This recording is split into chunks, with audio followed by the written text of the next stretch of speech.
Kissing strange things on. I asked her before we came on, is this going to look like some sort of growth from society? We've been reliably assured by the Apple folks that they'll airbrush it out. Oh, good. They have the technology. Tom Ford, do you feel like a fashion legend? No. I don't at all. And, no, I don't. I'm going to give you a longer answer. I want a longer answer than that. No, I don't. And, you know, the only time I'm kept very, my feet are really kept on the ground by Richard Buckley, who I lived with, for 25 years. The adorable Richard Buckley, though, who keeps me so grounded. I'm in a hole most of the time. So when I'm at home, I'm definitely not treated like a fashion legend. I don't think of myself that way. Occasionally, when I have someone in for an interview, you know, a young student or somebody that I'm interviewing for a new position, and I see their handshake, I realize, oh, you know, I maybe have this effect on me. I don't think of myself that way. No, I don't think you can think of yourself that way. I think people that are compelled to achieve never really quite feel that they have achieved, and it drives you to keep kind of jumping through hoops.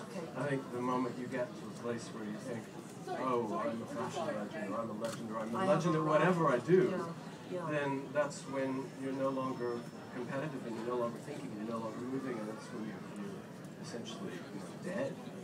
Okay, so we'll go back a bit. We'll go back to the beginning, because you were training to be an architect. I was. Is that not right? When you started, well, what saved you? Was there an aha moment? Well, you know, I realize now looking back that actually I am an architect. I mean, the thing that fascinated me about architecture was the idea of building something, making something, constructing something. It goes back to childhood. It goes back to kids, you know, playing with their blocks. But the thing that I love about fashion, I love clothes. That itself is architecture. A shoe is a piece of architecture. It is actually more architectural than a piece of clothing because it stands on its own. There is a vocabulary that has to relate. You know, if a proportion here is a certain thing, then it means the heel proportion is that thing. And there's a vocabulary in the architecture of buildings.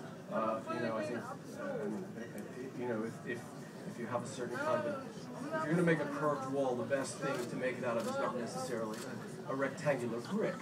And then there's the building of a business, which is a different kind of architecture, because you not only have the clothes and the cosmetics and the, you know, but you're constructing it all, and it all has to have a uniform reason for being, a vocabulary. There's also a practicality to architecture.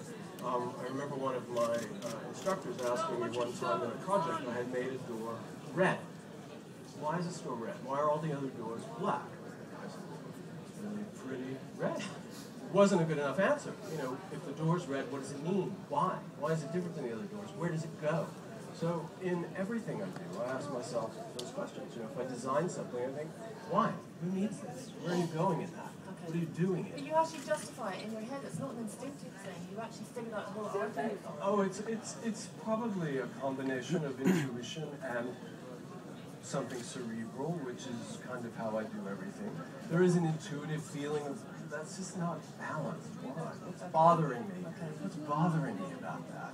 And then when you figure it out, you realize, yes, this is what's bothering me. Because there's a fabulous story of you arriving in Gucci in the early days, and Don Mello, who was your boss at the time, said that there was a little bit of friction between you and Maurizio Gucci because he kind of wanted everything to be round and brown, and you wanted everything to be square and black.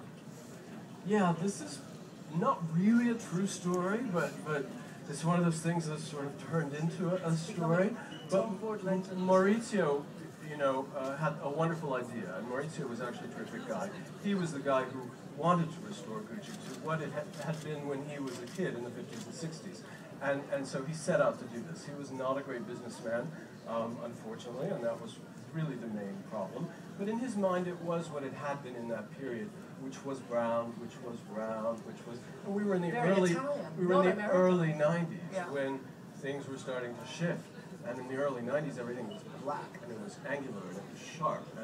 And so, yeah, my aesthetic was very different than his. He actually tried to fire me at one point, and did fire me. But at that point, the company was about to go bankrupt, and he was removed, and I was the last remaining designer, and they decided they needed a designer to keep going, so I kept my job. Can that say something for your faith